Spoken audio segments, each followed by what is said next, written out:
If you'd like to earn CPE credit for listening to this episode, visit earmarkcpe.com. Download the app, take a short quiz, and get your CPE certificate. Continuing education has never been so easy. And now, on to the episode.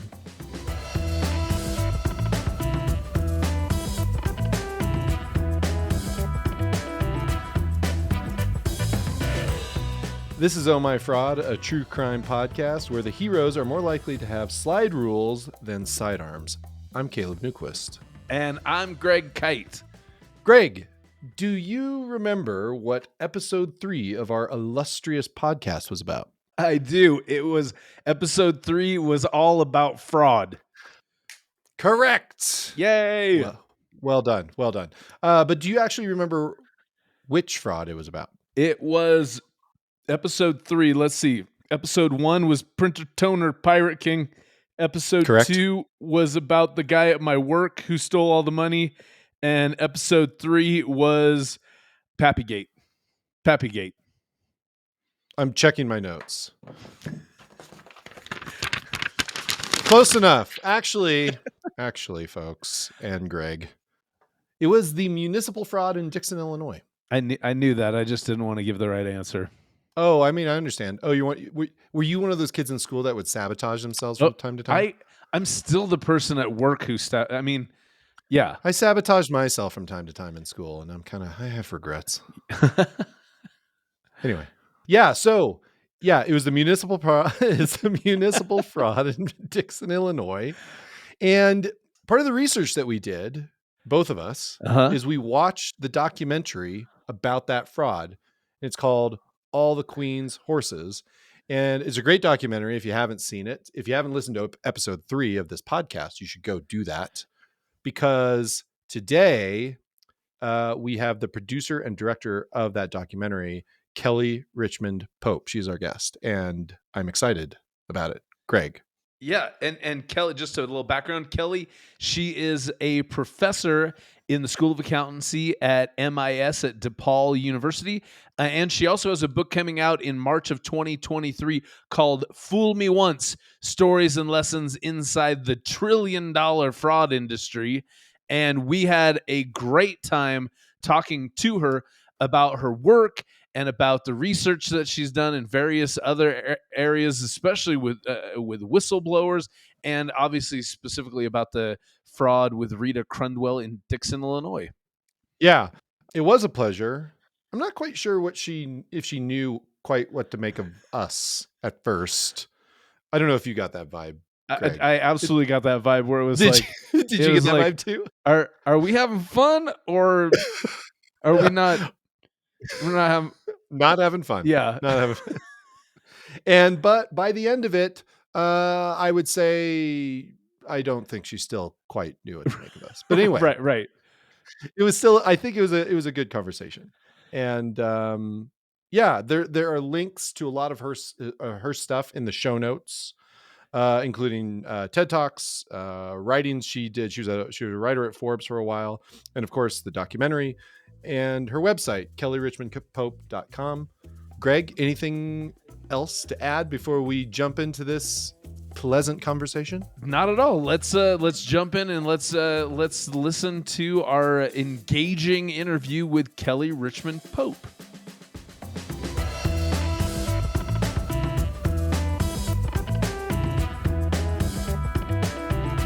So Kelly, so glad to have you on the podcast, and thanks so much for taking time out to come and to let us pick your brain about fraud and whistleblowers and snitches. I don't use that word. You don't? There's a whole lot of words. There's a whole lot of. I watched the TED Talk. You've got a lot of 4-letter words for whistleblower, right? I do. Yeah. And we 100% swear on this podcast constantly. Right. So you can totally drop those here if you want. Oh, I meant 4-letter words in the sense that there are words that are associated with whistleblowers that you have a problem with. That's what I was saying, not actual curse words. I think I do. I think I have a problem with them. Yes. Yeah.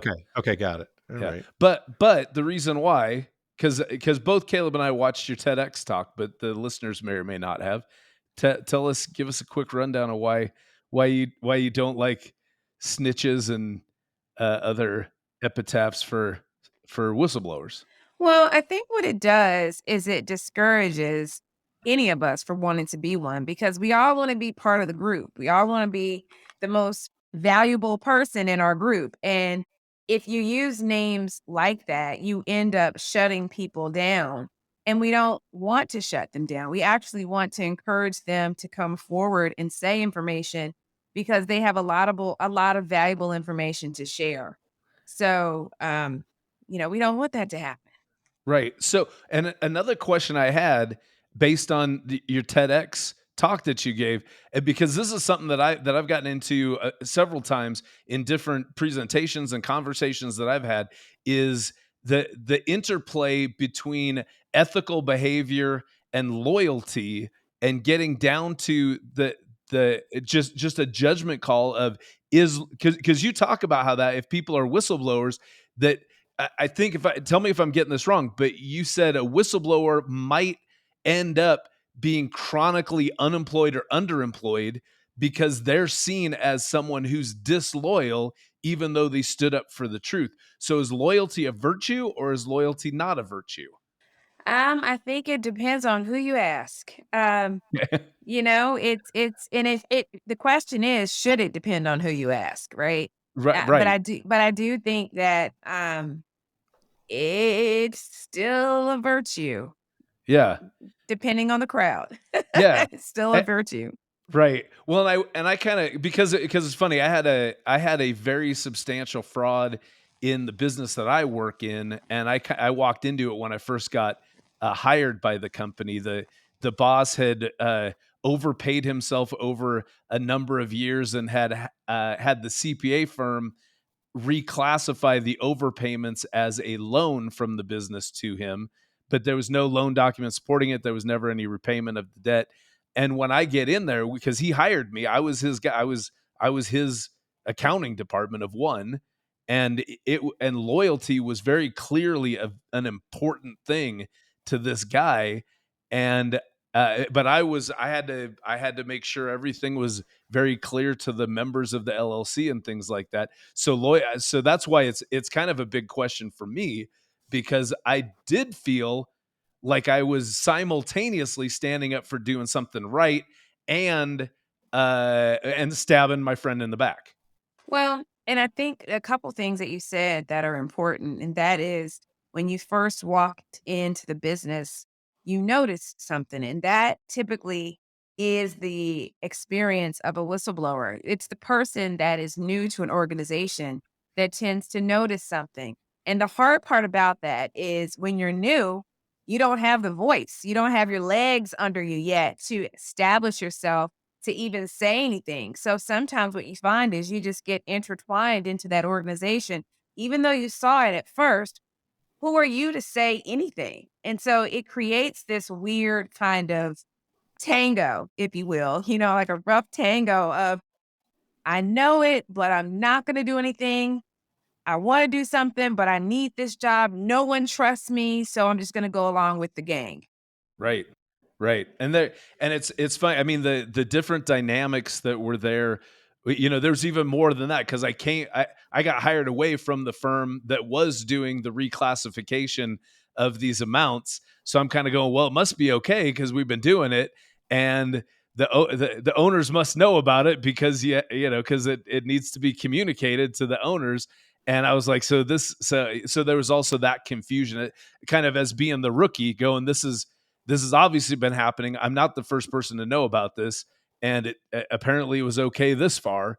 And right. So what are you going to do? What are you going to say? yeah. And it was funny because finally the tipping point for me with that situation was was basically this. I think that the guy who's helming the ship of our business, it was a sinking ship, and I was in no way going to be the accountant that goes down that goes down with the ship, at least without I have to sound the alarm if this ship is going down. Mm-hmm. And finally I got to the point where it's like I'd rather be fired for disloyalty than not make sure everybody knows, then say this is untenable what's happening in our company.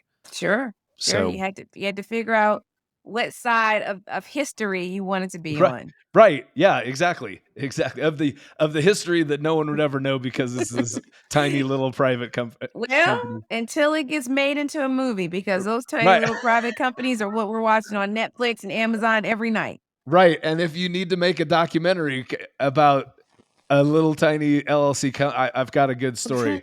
So I don't know if it'd take a full documentary length time to tell the story. It might. You never know. You never do. Hey, Kelly, what we like to get a sense of how, because we talk to people who either work in fraud or cover fraud, their work is somehow involved with it. So we like to get an understanding of how this became your jam, essentially. So do you have like early stories like from your youth, or is it something that you fell into? Just give us a kind of the journey line, I suppose, of Well, you becoming you. well, first, it really started from trying to innovate my classes, the courses that I teach, and trying to allow students to understand the value of accounting in a way that they had never before. And so that's how it started for me. And I thought that it was important to help students understand the value of the information that they're learning. And fraud to me is the absence of solid accounting principles. And that was just a hook. But even as a child, one of my neighbors just one day disappeared and went to prison for a federal crime. And this individual had everything, worked was an executive at the bank and, Hmm. just had everything going for him. And I was always fascinated by how does someone make a decision like that? And, you know, so there are a couple of points in my life that made me think that this is interesting. I think another turning point for me, or a tipping point rather, was talking to a lot of corporate audiences, and they always said, "Ooh, I can't wait to hear your remarks or your presentation so we can hear about them." And really, the use of the word them was something that was another triggering point for me, because it's not them, it's us. We all could be susceptible to this, all of us. We all can think of a way to scheme, scam, defraud anybody. I mean, if I gave you 90 seconds, tell me a good scam. You're probably going to pull something that you've seen that you think that you can get away with. I mean, we all have it in us. And Right. so there are just a couple of points of really trying to help people understand that when I'm talking about fraud stories, I'm actually talking about you, because you've thought about it too. You might not have done it, but you thought about it. And so, what is the point that separates us from actually doing it? Was just a very fascinating journey for me. And I Yeah. just wanted to learn more. I couldn't get enough of it. That's so funny. That whole idea of we've all got a fraud scheme going on. I feel like that's the, like, for some reason back. Well, no, this is actually what happened. I was in college at the University of Washington.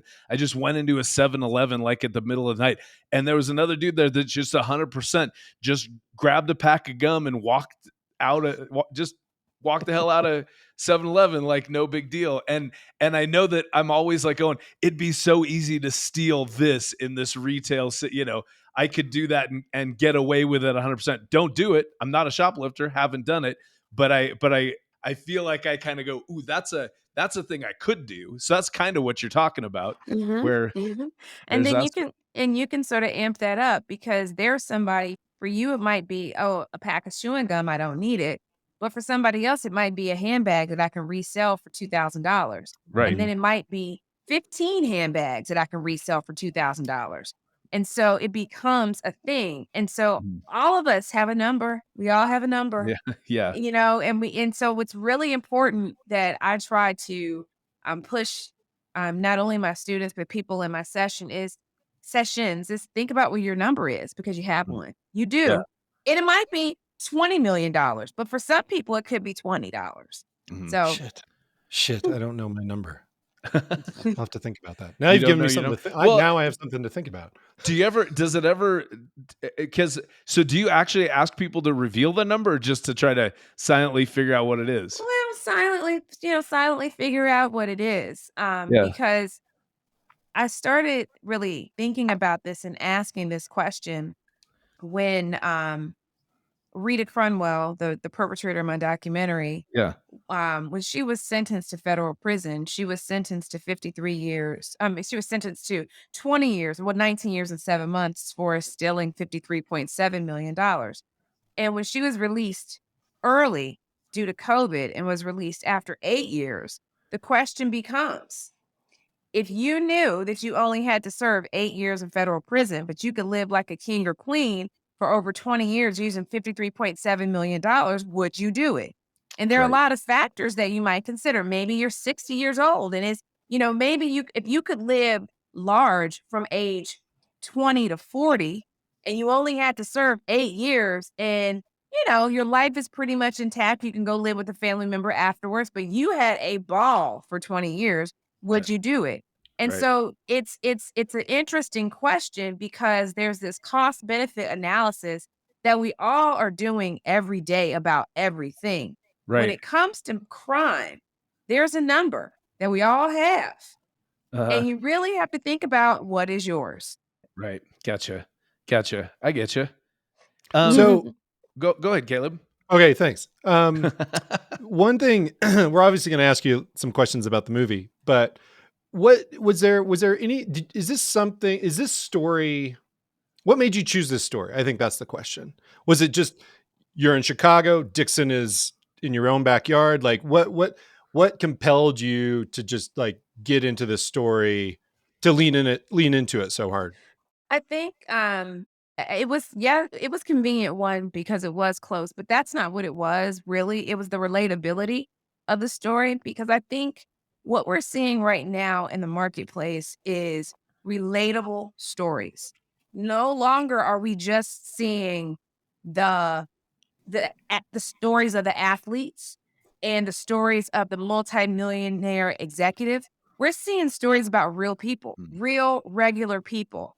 And that is what you're seeing, that it resonates with people far more than even the story of Magic Johnson or the story of Michael Jordan. As fascinating as they are, they're not us. They're not the normal person walking around the street, So it's these stories about real people that we just gravitate towards. And Rita was a salt to the earth real person. Yep. She loved horses. She wasn't a college graduate. She was a high school graduate. And when you think about it, it's Dixon is small town USA.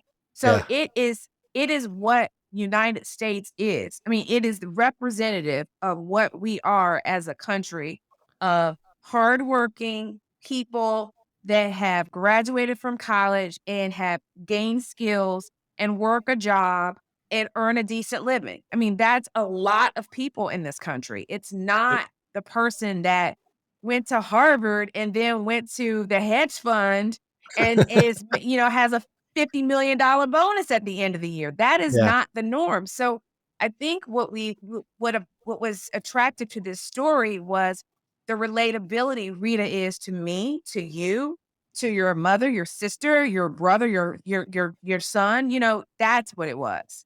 Right. And so it was just that. It was just that. Yeah, I grew up in a small town in Nebraska, and smaller than Dixon, for what it's worth.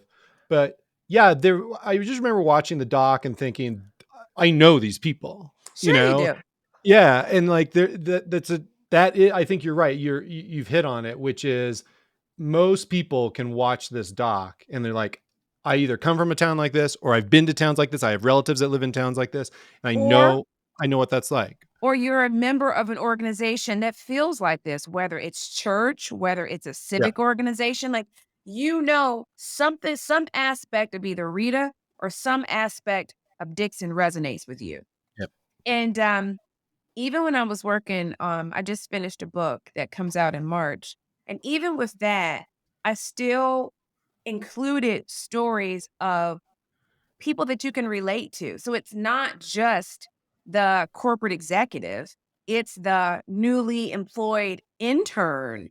It's the Rita Crundwells of the world. So I think that what we're seeing now is just the relatability. It's why I think true crime is just so explosive now, because there are just so many common stories of everyday people that have built themselves or bilked millions out of an organization, Yeah. and we're fascinated, we're addicted, we're thrilled, we can't get enough of it.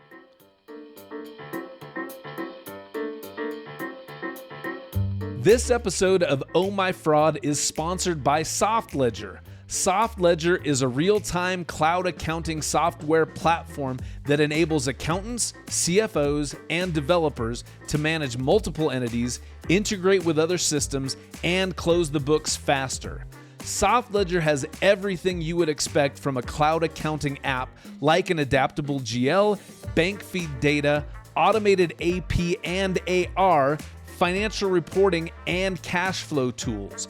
But SoftLedger is more advanced than other accounting packages on the market, as it can handle multi-currency, multiple businesses, properties, investments, subledgers, and SoftLedger is the first full-featured accounting system that supports crypto multi-wallet asset management with seamless integrations to crypto exchanges, giving you real-time transactional crypto accounting and reporting.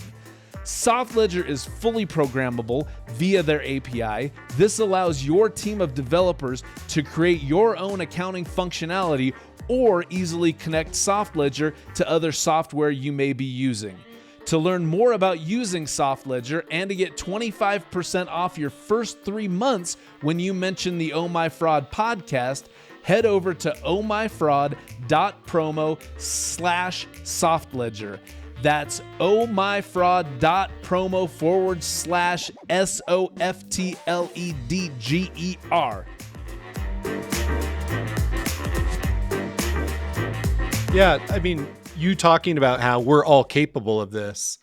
We do like these stories because if I may get into the psychological lingo a bit, but it's like it's our shadow selves, right? There's something dangerous, there's something intriguing about these stories that we can't look away from. We're both horrified and enthralled by them. And I mean that's how I feel. Yeah, And so you're absolutely right. yeah. I mean, About the true crime.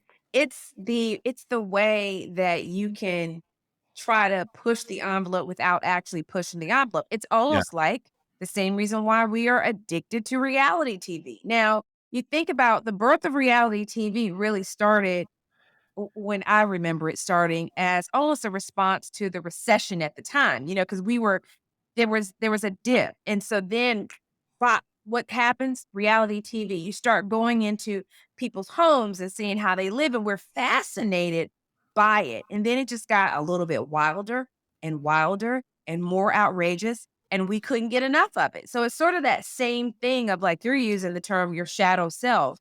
It's like, what if I flipped over a tape? What does that feel like? Well, she just did it. Woo. Yeah. You can live through these people without being these people. Right. Yeah. Do you mind if we dig into the Dixon, Illinois case? Because Caleb and I have talked about it at length in the past, but I'm confident that you've got access to more information than we ever could possibly gather. And I've got some burning questions myself. And the big one, so the main way that Rita stole the money, she diverted it from the city into an account that the bank thought was a city account, but she was only one with control over that account. And Which isn't odd given her role. right. And it's not odd if you just look at, how many, that's one of the things we talked about when we've talked about the case just ourselves, is it's like, it's kind of pedestrian because you see a lot of secret bank accounts and a lot of frauds. So it's just, she got away with it for way longer and got way more money than anybody else. What's interesting about Rita's fraud is although we call it a secret account, it really wasn't. I mean, when you look at the bank confirmations that from some of the documentation from the auditors, the account was listed there. No one paid attention to it. So as secretive as we want to call it, it wasn't that secretive. She just knew that these people aren't looking at this because everyone trusts me. So it just wasn't paid attention to. Right. So with the bank, so I've got a question about the bank. So it was Fifth Third Bank, which was the bank that opened this account for. Did and they were sued for how much money did they have to pay in a settlement with the city? Do you remember?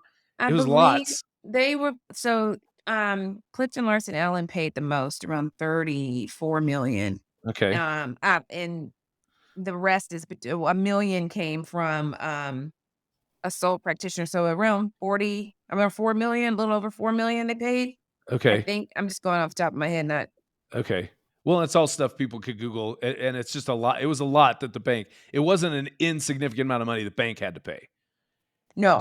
Did they follow the proper protocols for opening this account? Because I assume they must not have. Otherwise, they wouldn't have had. If they were doing everything the way they were supposed to as a bank, they wouldn't have had to pay any kind of settlement, right? Right. There were protocols that they did not follow, but banks, just like every organization, has one thing in common: people work there. Right.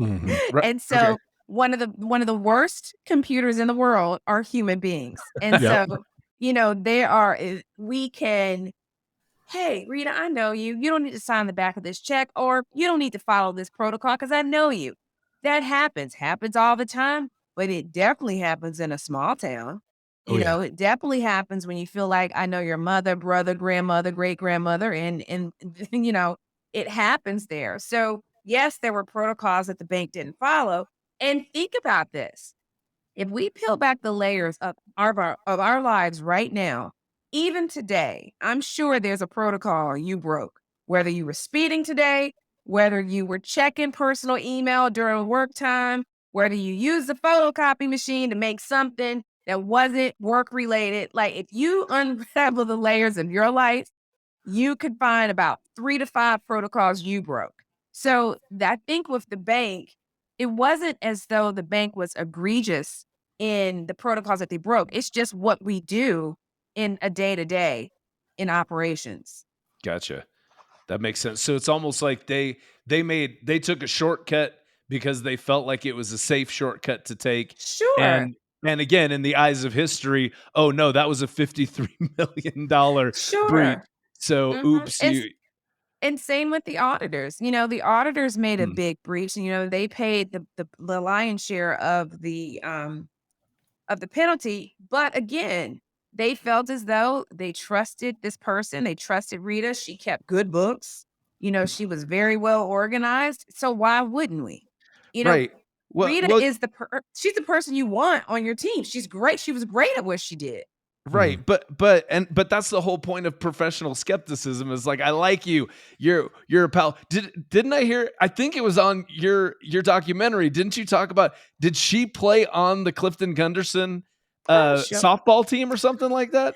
Yeah. So professional skepticism is something that is extremely hard to exercise because Okay. as soon as you get to know a person, it's the one barrier that just collapses. Okay. And so it's why we have to keep an arm's length distance between our clients, but it's so hard to do that. It's just really hard until everything becomes automated and there is AI that's used to automate this process and there's no human interaction or intervention. Until that happens, we're going to have these kind of cases and have these kinds of situations. All right. So Clifton Gunderson. The people and- are the problem, Greg. That's, I think, the lesson that we're going to take away. Yeah. People. Well, people are human. If it People weren't are all human. these, People aren't the problem. People are just human. nobody'd steal anything if it weren't for all these humans. So If a robot controlled the whole process, you wouldn't be able to steal a thing. we need robot overlords. That's the message, listener. That's the message from Kelly Richmond Pope today. Bring on the robot. Bring on Terminator. That's right. Oh, You just made my day. So settle an argument. It's not a bet. It didn't get to the point of a bet, but an argument Caleb and I had before you got on the interview. Did Clifton Gunderson have the invoices even that Rita was using to divert the money to the secret account? So I think in the short answer, yes. Those receipts were found in the audit files. However, you have to remember that an audit takes a random sample of files. So don't assume that every file was reviewed. There's a random sample, and from that random sample, we are extrapolating out a theory that we then put into practice. So think about this. Dixon probably generated millions of invoices a year. Just imagine in a 20-year time. Right. Now, Rita had 179 phony invoices, but think about the length of the fraud. So we're talking about 20 years with millions of invoices that were probably generated with 179 sprinkled in there. So Right. think about if there's any better example, it's needle in a haystack. Because how in the world are you going to identify what if that phony invoice wasn't in your audit papers? What if you didn't look at it? Right. That's the first problem. The second thing is the best way to identify something being fraudulent is comparing it to something beside it that's not fraudulent. But if you only have the fraudulent thing, then it's harder. Think about if you had a fake $100 bill. Well, a fake $100 bill looks fake beside a real one, but on its own, and you've never seen one before, how do you know it's fake? Right. Gotcha. So you're almost saying that not only did they have to find one of these 179, which, just doing the quick mental math, that's less than one invoice per month over the course of the time of the fraud. So not only would they have to just randomly pull that out of a bucket of innumerable invoices, but then you're saying they'd also have but they must have been pulling out normal ones too. But are you just saying that each, because it was some sort of sewer fund thing, so it's almost like they would have had to compare it against the legit sewer fund invoice to go, oh, here's what's wrong with that. Yeah, so yeah, exactly. Okay. Comparison makes identification of fraud documents easy. Lack of comparison makes it pretty hard. Then the last thing on top of that is you can either even have a very inexperienced younger auditor or on that engagement that may not even know what they're looking for. Okay. So you put all three of those things together, matched up with a fraudster, I'm betting on the fraudster all day because it's no way that you can figure it out. Gotcha. Was Rita, was she a mastermind, or did she just fall into this? Because again, fact check me on this. Her fraud was for a little over 20 years, but didn't she work for the city for like almost 40 or over? Almost 20 years. She worked for the city almost 20 years. Before the fraud? No, during the fraud years. So she stole and worked. So she might have worked for the city, let's say 22, 23 years, and the fraud lasted a little over 20. Oh, okay. So she started stealing right away then. Pretty soon into her job. Yes. Okay, gotcha. But right. she also started working for the city while in high school. So she had an insight about Dixon and Dixon operations. Do I think that she is a mastermind? Absolutely. Okay. I don't even know how you can think that someone falls into $53 million. Right. So she was an evil genius that was exploiting her role to get $53 million. Absolutely. Okay. Wow. Absolutely. All right. Yeah.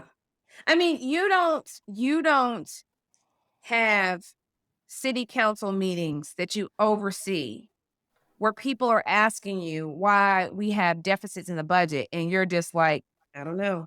Or you're putting clip art on budget reports saying, budgets with scissors clipping, or a person in a swimming pool with a life jacket almost drowning. You don't do that unless you're a mastermind. That's not a person that just fell into it, like, oh, I noticed that there was an extra $2,500 on, then I took it. No, I mean, that she's a mastermind. I mean, was it as complex as something like an Enron scandal or a money laundering scandal? Is it as complicated as that? No, but you can still be a mastermind over something simple. So let me ask you this. What's interesting, because I'm listening to that and that all makes sense to me. What I find fascinating is the part of the story where the FBI comes in and they confront her about it. And she just tells them everything they want to hear, like straight away. It was almost if in one sense, she may have been relieved that she no longer had to like keep that secret to herself anymore. But at the same time, I just wonder what's going through her head where she, or what's the psychology of just admitting something so quickly without a lawyer present, but also this part of your brain that you're describing, which is this is a person who was intentional, was malicious, and it was a long running scheme, and she would not have stopped if she had been caught. So I guess what I'm saying is, do you find it interesting that she just kind of confessed so, what's the word I'm looking for? Just so in such a straightforward manner. So I don't know the answer to that question because I wasn't there. And even though getting recollection from the late Mayor Burke about the process, I don't know how easy her confession was.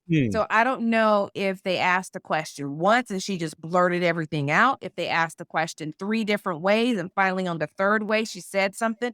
So I don't know enough about the actual experience of when she was sitting in the hot seat, how she responded. So I would imagine that Rita did not divulge information quickly. Like, because she's calculated. So she's probably thinking, what do they know? What don't they know? And how much should I give at this point? She's not dumb. So, or maybe she thought just fall on your sword and just say, but Right. I think she's Kinda, very calculated. you caught me. Please be kind. That kind of thing. Right. So I don't know. I don't know. And I don't want to speculate to say that it was fast because there's nothing that tends to be fast when the FBI has swarmed a building. Like there's a process there. Right. Yep. Okay. So in terms of that too, another portion of this that again I think I didn't know till I watched your documentary was the whole thing where the FBI was surveilling her for how was it 3 months, 6 months? How long was it before they actually? According to Kathy Swanson, the whistleblower, it was 6 months. And she stole, maybe that's it. Maybe it was 6 months and she stole another $3 million in that period of time or something like that. Is that Yeah. She stole millions while they were watching her. while they were watching her? Yeah. Yeah, bad idea or good idea?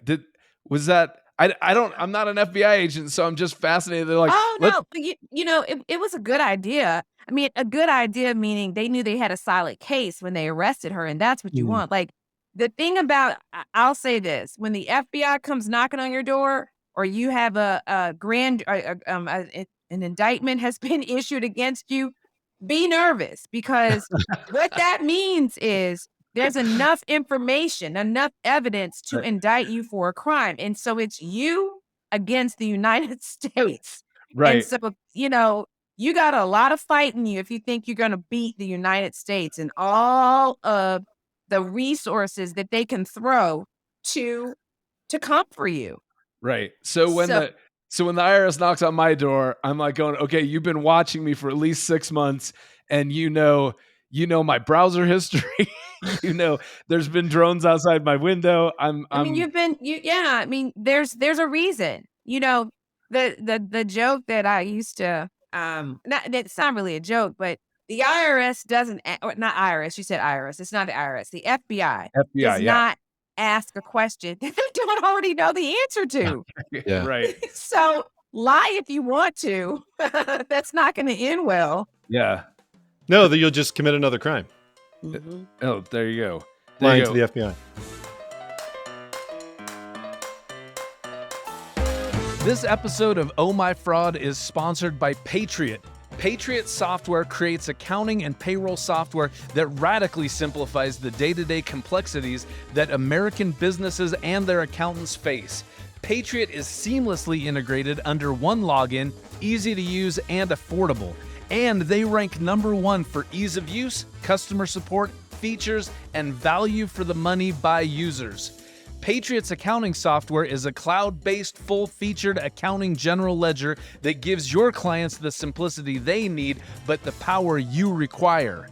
Patriot has patented dual ledger accounting so you can quickly switch between cash basis, modified cash basis, or accrual accounting, and a chart of accounts that can have unlimited sub-accounts and nest up to 8 accounts deep. Patriot's payroll software lets you run payroll in 3 easy steps, offers free 2-day direct deposit, and their full-service payroll offers a tax filing guarantee. Optional payroll add-ons include Patriot's HR software to maintain paperless employee files, manage company documents, and generate required compliance reports. And Patriot's Time and Attendance offers an employee portal for manual hour entry or time punches, custom overtime rules, and a seamless integration to Patriot Payroll. Accounting professionals can partner with Patriot and receive discounted pricing that increases as you add more clients. Support located in the USA, free co-branding, and free accounting and payroll for your firm. Join thousands of accounting professionals who trust Patriot with their clients' accounting and payroll and get a 30-day free trial. Head on over to ohmyfraud.promo/Patriot. That's ohmyfraud.promo/PATRIOT. Was Dixon, because Dixon got a lot of, because they lost $53 million. Like you said, there was somewhere in the order of 30-something million they got back from Clifton Gunderson, plus a couple other sources that they got some money back from. Do you think at the end of the day, Dixon were they made whole by the recovery of assets and and not just by the recovery of assets, but also by the lawsuits? Were they? I mean, obviously they had 22 years where they didn't have the services they should have. But then if they kind of got a windfall later where all this stuff came back to them, were they, I mean, how, I guess it's the epilogue question. How's Dixon doing nowadays? Well, I think financially they're better, but the erosion of trust is hard to build back, and so that's hard for anybody to build back. And so are citizens engaged more? They're engaged as any citizen is into their local government process. Because what do most people do? They might go out and vote, maybe. But are they engaged on a day-to-day, monthly, quarterly basis? Nope. So I'm sure Dixon is just like every other town.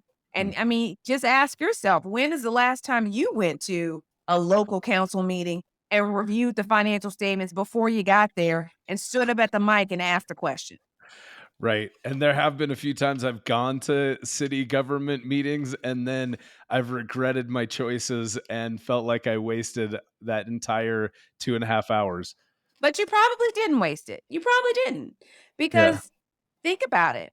This is your money at work. Right. So it might have not felt, but just as you oversee your checking account, this is an overseeing of your money as well. And most of us don't think about it that way. But we really should be as equally engaged in our communities as we are equally engaged in the money that goes into our bank accounts. Because this is the money that's coming out of our bank accounts, and we're not even really engaged with how it's being spent. Right. Gotcha. That makes sense. So one question that Greg and I talk a lot about on our podcast is just the notion of justice and whether justice is served in a lot of cases, because people doing time for financial crimes, in the case of Dixon, they recouped a lot of the assets. The perpetrator did spend 9 years in prison, but as you pointed out, she was sentenced to 19. She lived a very lavish lifestyle for at least twice as long as her prison sentence, or the time that she spent in prison. So like when you think about, again, we're kind of in the epilogue phase here, but like when you think about what transpired, the time she did, the money that the city got back, do you think justice was served in this case? I think that i- i- justice in the United States is such a loaded and subjective concept that I can't even answer it anymore because there are so many injustices that are far greater and far that there's so many things that people do that are sentenced that are less in crime but have more heavily sentenced than she is. So I think that injustice is just embedded in the fabric of this country. And so it's too big of a question to say was justice served because depending on who you are and where you live, justice means something very different to each individual, you know? So I think at one point I could have answered that question clearly, but now the types of issues that we grapple with, the things that we've seen historically over the past 3 to 4 years, um, justice is just a word that I don't even know what it totally means anymore. So, to some, maybe justice was served, but for a lot of other people, I mean, there are a lot of people that have committed far less crimes that are still sitting in federal prison to this Right. day and were not granted compassionate release. Is that justice? Right. So it's just, you know what I mean when I say it's just a very loaded concept because there's so many variables clearly at play that we don't know and we don't understand. No one knows why Yeah. Rita was released. No one knows. Right. Yeah. She's the largest municipal fraudster in U.S. history, and she only served a little over half of her sentence. I don't know if you saw the news lately. Martin Shkreli, Oh yeah. he was released today, early. Oh yeah. So again, is justice served? What is it about those that can get out of jail early for the things that they've done? Elizabeth Holmes, for example, has not been sentenced. Yeah. And her trial was delayed because she was having a baby. So there is grace granted to some, not to others. So, I mean, there's just so much injustice all around us, and you see it. So it's almost like now you just expect it. Right. Well, and what you said, I think, is injustice kind of is basically embedded in the fabric. It's kind of, or another way to think about it is, it's basically the default setting. Like injustice is happening all the time, all around us, and so we shouldn't really be surprised by it, really at all And anymore. and And you're right; unfortunately, it's become far more acute in just the last few years. oh yeah, it almost is like these cases are just blips, just distractions, because what we're grappling with is so much larger. And it's just human life is valued in a very different way depending on what part of the country you live in. Almost sometimes depending on what gender you are, or what race you are. So, it's hard to say was justice served because Rita got out early. I mean, most people would say no, but there's so many injustices that there's one is much larger than that. Yep. Yeah, that makes sense. Another epilogue question. Has Rita spoken at all about what she did, why she did it, and how she did it? Has she just been completely silent throughout this entire ordeal? She's been completely silent, but one of the things that I was very clear about when I was working on my book is your fraud scheme speaks for you. We know what Rita did, we know how Rita did it, and we know the amount Rita took. The only thing we really don't know is Rita's why, and we probably wouldn't believe it if she told us. Yeah. Do you have any speculations on what it is?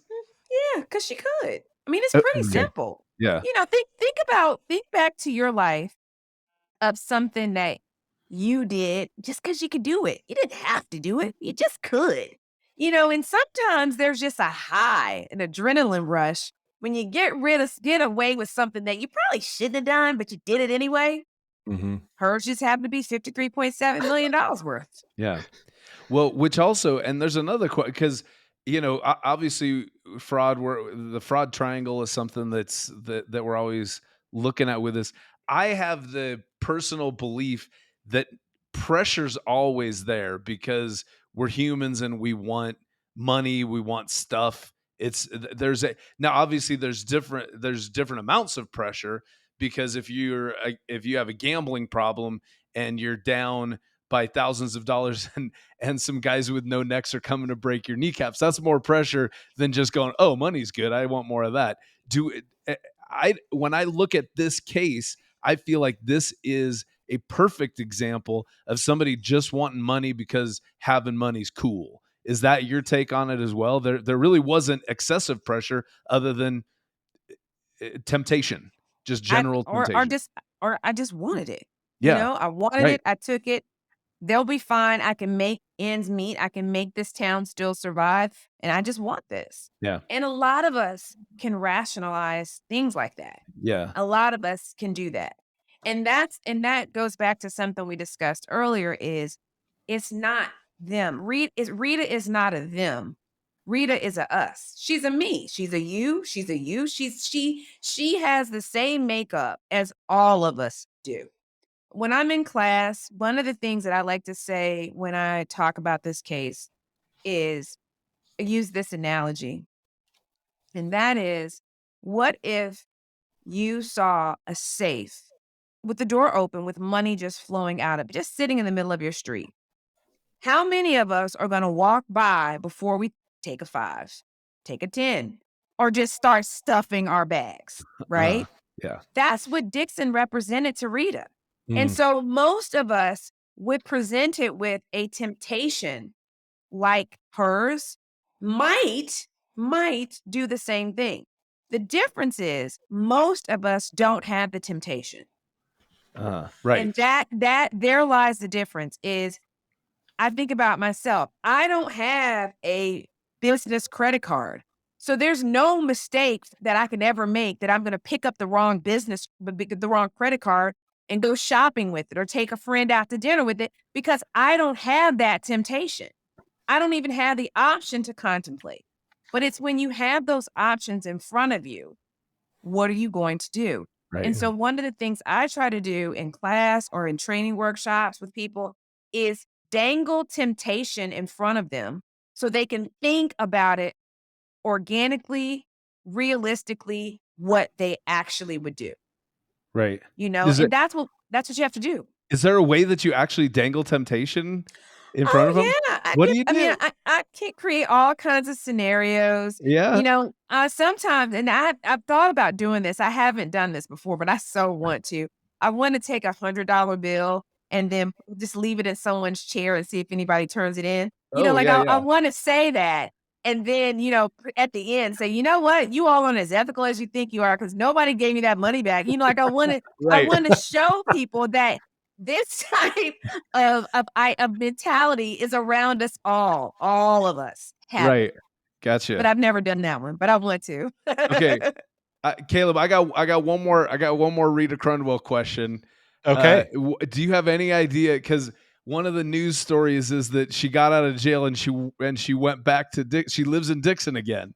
And any idea why in the world she did that, or what would got any speculation? Her brother lives there, so she lives with her brother now. So, yeah, that's it. Nothing. I mean, you got to go home somewhere, and that's where family is, right?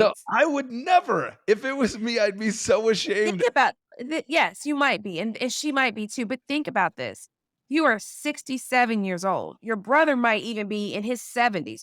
You're going to sell your house, move to another town, find a new job, and learn somewhere new. All your doctors, your friends. I mean, you don't uproot like that. So yeah, she might be embarrassed, but what's she gonna do? Okay. Where's she gonna go? See, yeah, and I guess different people are different ways because I'd still be just so, for me, I'd be motivated enough to go. Yeah, I have to find new doctors and new No, support structure. but You you don't think really so? aren't going to do that. I don't know. Okay. Finding a new doctor is a All real right. Well, pain in the ass. we'll get back. We'll get back together and compare notes after I get out of jail, and we'll see. You're not gonna. I mean, it's just that. That's the thing. Like, just push yourself to think a little bit further about it. Yes, she's probably embarrassed. She's probably feels bad. But what is she going to actually do? Her brother's going to sell his house and say, okay, we're going to move to Fargo, North Dakota now. And I still work at the local plant, or no one's doing that. Right, You and know? I guess that's the case. She's coming out. She's got no resources. She's got no assets. She is going to be relying on family to Yes. survive, and so she goes where family is. That makes sense. I get it. Yeah. And, Okay. and I can tell you this, if my brother called me and said, I'm coming home, and he did something like Rita, he's just going to have to deal with it to be at home Right. because Yeah. I'm not moving to help him. I mean, it doesn't even Right. make any sense, Right. Okay. I get that. I'm on board. Do you have any like hope that you will get to talk to her, or hope that she talks to someone? Like, do you want to know her side of the story? I know her side of the story. Okay. I mean, hey. But like her version of it, I think, is what I'm saying. Like in her own words. Or are you satisfied? I mean, hey, if Rita wants to talk to me, then game on, let's talk. But I mean, that's what the beauty of fraud is. Fraud speaks for you. And that's the beauty of it, because your movements, your transactions are your story. That is your voice. And that's what makes, I think, accounting so powerful, is it tells a story. And so I don't necessarily need Rita to explain much to me, because that bank statement explains a lot. Okay. Yeah. That wire transfer, that credit card statement, that purchase, that receipt The horse explains farm. everything. It explains a lot. So what is she going to tell me that I don't already know? Is she going to tell me, oh, I did it because I love that black horse over there? I mean, okay, that's clear. You bought it. That's the beauty of, I think, crime, is it tells you, it speaks for you. It's the reason why detectives go and they find all the evidence and they can put the story together without ever talking to you, and why you get an indictment slapped in your face, because your transactions were documented and they spoke for you as your voice. Got it. That absolutely makes sense to me. As we're wrapping up here, I've got two little, just nuts and bolts question. You've talked a couple times about a book that you got that's being released. Did you say in March? This coming March? March 2023, coming soon. What's the tell us what's the title? Let's sell some. Let's move some paper here. Yeah, the title is "Fool Me Once: Stories and Lessons Inside the $1 Trillion Fraud Industry." Nice. So is it? Do you look at just a bunch of different cases and unpack them in the book, or is it? I do. First of all, I use the Dixon story as really the spine of the book. Okay. And I came up with these a fraud archetype, where I talk about there's different types of perpetrators, there's different types of victims, and there's different types of whistleblowers. And really, it's not a memoir, but it's more of a reflection of all the white collar felons, whistleblowers, and victims of fraud that have either visited my class or that I've done an interview with, and why I'm on this emotional roller coaster around some of them. So when it comes to perpetrators, there's three types of perpetrators. There's intentional perpetrators, there are noble perpetrators, and then there are accidental perpetrators. And Rita Crundwell is an intentional perpetrator, someone that sets out to defraud. But those accidental perpetrators and noble perpetrators are the ones that pull on our heartstrings, because an accidental person is like, oh, I was just trying. My CFO told me just to make the numbers work, and I did this transaction just to help the company out. And this noble perpetrator is somebody that does something to try to help a friend, a spouse. They try to use their company to help somebody externally in their lives. And so it's why some people we just hate and other people's we can empathize for. with the victim category, there's two types. There's organizational targets, which is when a perp hones in on a bank, that bank tends to be their organizational target. And then they're innocent bystanders. Dixon residents were innocent bystanders. They didn't know what was coming. They're just doing their day to day, and someone steals their tax dollars. That's an innocent bystander. And then with whistleblowers, you also have three types. You can have an accidental whistleblower, you can have a noble whistleblower, and you can have a vigilante whistleblower. So when we talked earlier about a snitch or a rat or a tattletale, those are vigilante whistleblowers. But there are these other two categories that we can empathize for in a different way. Kathy Swanson was an accidental whistleblower. She was just doing her job and then stumbled upon this, really by accident. And a noble whistleblower is somebody that is doing their job, but speaks out and faces opposition. And so I've talked to people in all these categories. And then the vigilante is the person that just doesn't mind their own business, but they speak out for justice. So they might have noticed that group down the hall is doing something and I'm going to report it.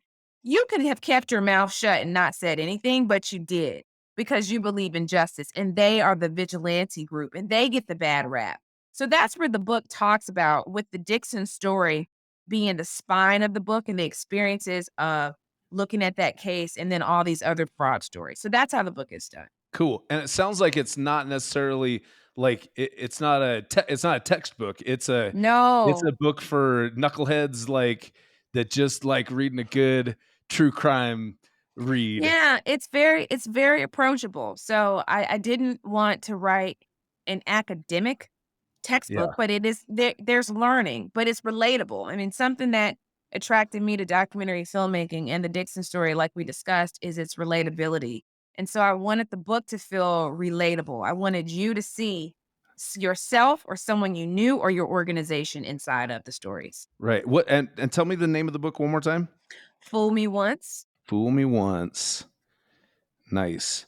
And March then 2023. I got everybody. one. This is my last question, Caleb. If you got more, pile on after this. But Kelly, what's your number? What do we got? Is it more or less than 53.7 million? I think it's more than that, man. Is it?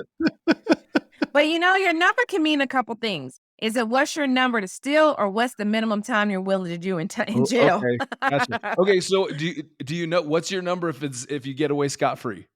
Oh man. With no consequences. You go, this is the perfect crime. No one's gonna discover me.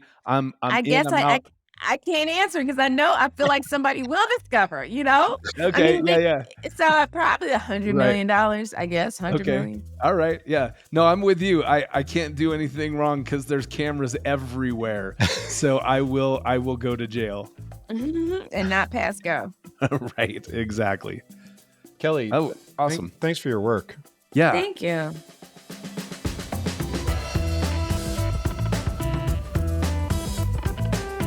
So that was fun, Greg. That was a blast. There was, I mean, and we covered so much territory with her as well. A little more than I, going into it, I was thinking we're just going to be hammering through the Rita Crundwell case again. But we got to, I feel like we got into a lot of real thoughtful ideas. What were some of the big points that stuck out to you, Caleb? Yeah, a few things come to mind. First was her motivation for choosing this story. I thought was really interesting, and that was, that it was a relatable story. Yeah, and I think that's right. I think a story about small town in the middle of the country that doesn't involve hedge fund managers doing insider trading or big corporate, financial reporting frauds and, anything with Enron, those kinds of things. Yeah. Fraud in a way, frauds like that, they have a certain distance to them. Yeah. Right. Yeah. They don't really, it's hard, I think, for regular people, even us probably, and we're accountants or erstwhile accountants, whatever. Speak for it's yourself. Yeah, true. Fair. It is kind of hard. They seem like they're happening a long way off. Yeah. And to the extent that we understand them and we talk about them, even on a podcast, there's something about Dixon when you watch that documentary and you see the people and you hear them talking about, and they're talking about their town, and there is something your heart kind of goes out to them in a completely different way. Whereas, when there's a big accounting fraud, you're just like, oh, that controller was a dummy, and that's it. That's kind of the end of it. The last thing, and I think this is more of a general, well, I think it's relevant for this segment of the show, which we talk a lot about justice, and I asked Kelly about justice in this particular case, and she just made a really good point that's like, injustice seems just basically embedded in our society.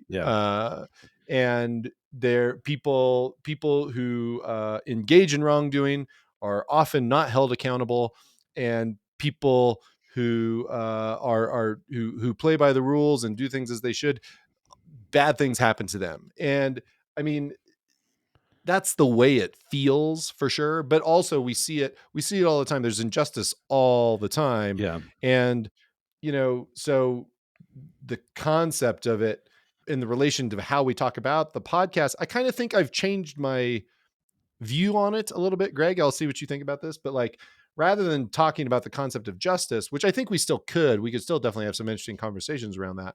But I think in terms of like, I think it might be more accurate to think about these things in terms of accountability. So like, we're perpetrators held accountable. In this case, we're the people at the City of Dixon. Was there accountability? We talked about that in episode 3. We talked about the accountability that they had. And yeah, I think accountability in terms of, you have a person who carries on a fraud for 22 years. They serve a prison sentence that's less than half of that. Is that accountability?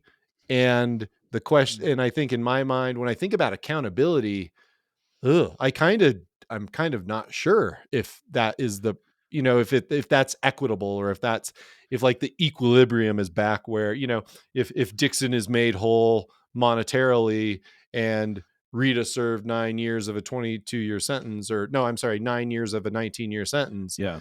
I mean, I don't know. It's a hard thing to pin down. It's a hard, like, I go back and forth on these questions a lot, but I think Kelly's right in that there's so much injustice. It's really hard to even like have a clear understanding of what actually is justice. And so right. And that's kind of what I was noodling on. Yeah. And to me, I mean, this concept is going to be just, I mean, buckle up just so that you're aware, Caleb. I'm not going to let go of the idea of exploring of whether or not justice was served, because I think that whole concept's fascinating. And I do think that Kelly brought an interesting aspect into it, because this is how I interpreted what she said. It wasn't what she was. This is how I took it. Is it wasn't so much her going, was justice served in Rita Crundwell's case? It was almost like there are such other just gross injustices on earth that it's almost like, who fucking cares about this thing in Dixon? It like there's injustices that so massively eclipse anything like this, where it's just like, so a town didn't get their potholes filled for 20 years. Boo hoo. There's in this last month there were 22 mass shootings. So we kind of don't give a crap.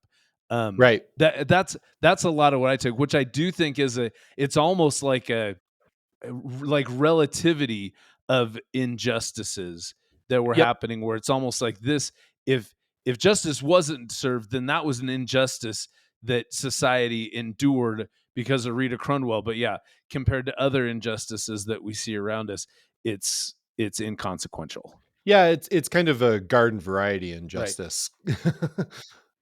Well, all right, guys, that wraps up another incredibly exciting and insightful episode of Oh My Fraud. And folks, as you go out there, just remember what Kelly said. Everybody, including you, has got a number. And also remember that Greg's number is like $20. It's very low. Yeah. Greg, where are you on the internet? I'm just my name If you go to Google and you just type in Greg Kite, I will come up. The main channel's Twitter, I'm at Greg Kite, and LinkedIn, Greg Kite CPA. You'll find me. Just make sure you spell kite with a Y instead of an I. Caleb, how about you? Also Twitter, also LinkedIn, Twitter. My handle is at @CNewquist, and LinkedIn is my full name, Caleb Newquist. Nice. Oh My Fraud is written by me, Caleb Newquist, and Greg Kite. Our producer is Zach Frank. If you like the show, leave us a review or share it with a friend, and be sure to subscribe on Apple, Stitcher, Spotify, or wherever you listen.